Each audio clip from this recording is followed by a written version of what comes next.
रात के 2 बज रहे थे। जोरों की बारिश हो रही थी। घना अंधेरा था। बादल रह रहकर गरज रहे थे। थोड़ी थोड़ी देर पर बिजली चमकती तो आसपास की चीजें दिखाई पड़ती थी, अन्यथा हाथ को हाथ दिखना भी मुश्किल लग रहा था।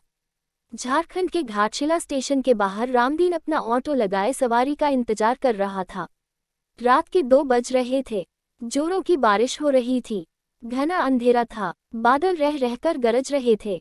थोड़ी थोड़ी देर पर बिजली चमकती तो आसपास की चीजें दिखाई पड़ती थी, अन्यथा हाथ को हाथ दिखना भी मुश्किल लग रहा था।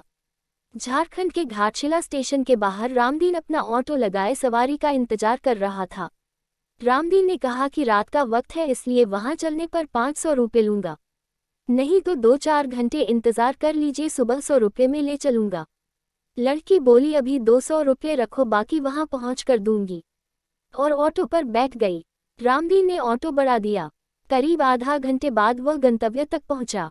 एक माकन के बाहर लड़की ने गाड़ी रुकवाई और घर से पैसे लेने की बात कहकर अंदर चली गई।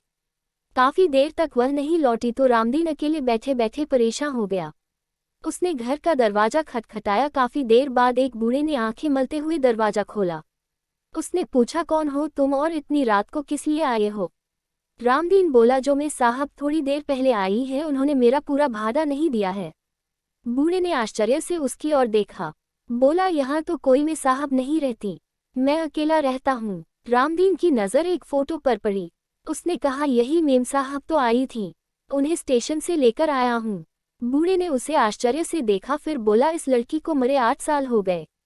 देखो फोटो पर माला डाला हुआ है, ये मेरी पोती थी, ये कैसे आ सकती है? रामदीन के होश उड़ गए। वह चुपचाप अपने ऑटो के पास पहुंचा। उसने देखा कि सीट पर 100-100 के 3 नोट रखे थे। उसने नोट जेब में रखा और वहां से बेतहाशा भागा। उस दिन से उसने रात में ऑटो चलाना छोड़ दिया।